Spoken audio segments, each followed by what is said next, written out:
Hello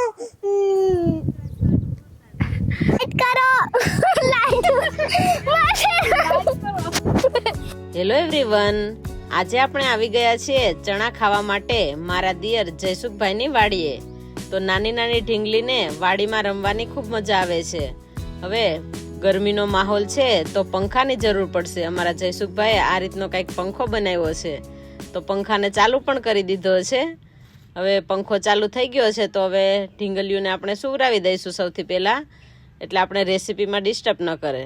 તો એના માટે આપણે સાડી બાંધી અને હિંચકો બનાવી લઈશું. તો આ રીતની સાડી બાંધી દીધી છે અને ઢીંગલીઓને પણ રમવાની ખૂબ જ મજા આવે છે. અહીંયા હિંચકો બંધાઈ ગયો છે. હવે એની અંદર એક ઢીંગલીને સુવડાવી દઈશું. તો હવે મારી નાની ઢીંગલીને પહેલાં સુવડાવી દઉં. બધાને ટાટા કહે છે, સૂઈ જવું છે. એને પણ વાડીનો ઠંડો ઠંડો પવન આવે છે એટલે ઊંઘ પણ આવવા લાગી છે. વાડીમાં એટલો સરસ પવન આવે છે કે આપણને પણ એમ થાય કે થોડી વાર સૂઈ જઈએ.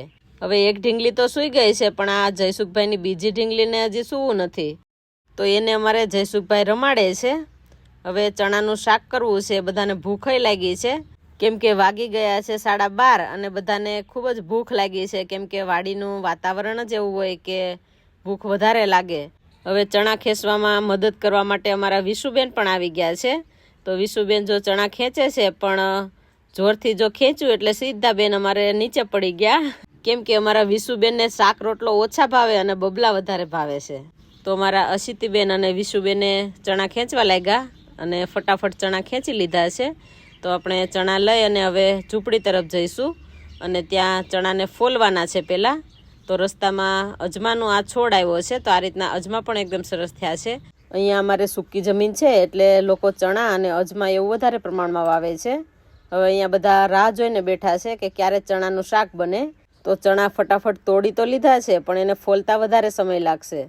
તો અહીંયા મારા મોટા સાસુ પાસીમાં અને મારા સાસુમાં બંને ચણા તોડવા લાગે છે. હવે બધા થઈ અને ચણા પહેલાં તોડી લઈશું. આપણે લીલા ચણાના શાકની રેસીપી તો મૂકેલી છે, એ જોઈ અને બધાને ફરી પાછું શાક ખાવાનું મન થયું, એટલા માટે આજે આપણે લીલા ચણા તોડી અને તરત જ શાક બનાવવાના છીએ. તો હવે અમારે પાસીમાં રોટલા બનાવવા માંડ્યા છે. ચણા ફોલતા વાર બહુ લાગે છે, તો અમારા વિશુબેન, જયસુખભાઈ, અનિતા, અમારા સત્યમભાઈ, અશિતિ બધા ચણા ફોલે છે. અમારા પાસીમાં છે એ રોટલા બહુ મસ્ત બનાવે છે, એટલે એને રોટલા બનાવવાનું કામ અમે સોંપી દીધું છે. તો જો એકદમ સરસ રોટલા પાસીમાં બનાવે છે અને રોટલા બનાવી લીધા એટલે આપણે શાક મૂકી દઈશું. તો શાક સાથે ખાવા તીખા મરચાં તળવાના છે.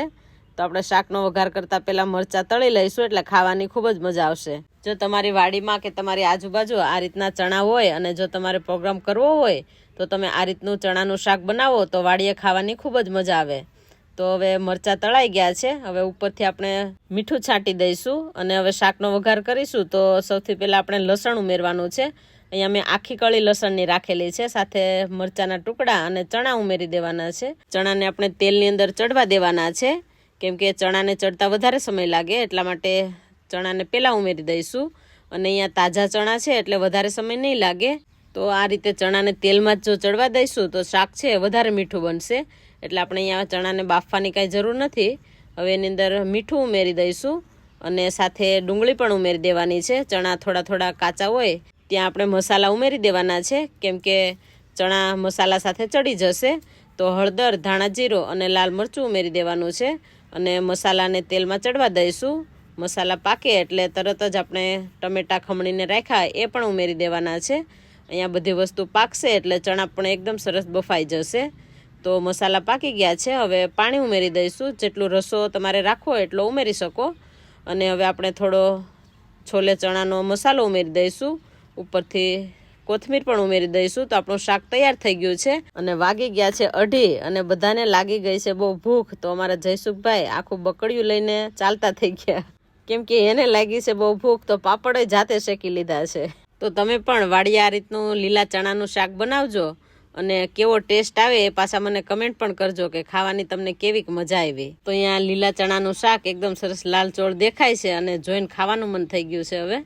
તો હવે કોઈથી રહેવાતું નથી. તો અમારે અહીંયા જયસુખભાઈ તો કોઈની રાહ જોયા વગર પાપડ ખાવા માંડ્યા છે. હવે ફટાફટ એને હું શાક અને રોટલો આપી દઉં એટલે એ ટેસ્ટ કરી લે કે શાક કેવું બન્યું છે.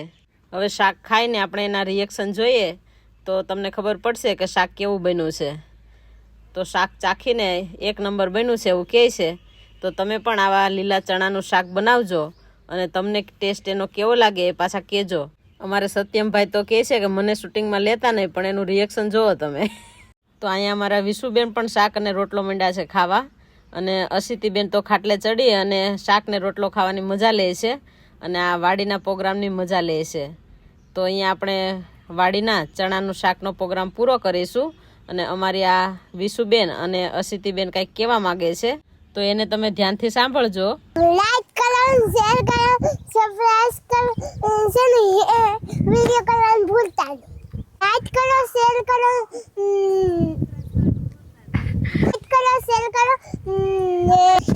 સબસ્ક્રાઇબ કરવાનું ભૂલતા નહીં.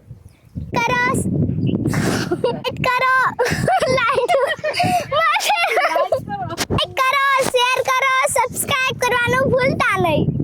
લાઈક કરો, શેર કરો, સબસ્ક્રાઇબ કરવાનું ભૂલતા નહીં. ઓર ખાવા જરૂર આવજો.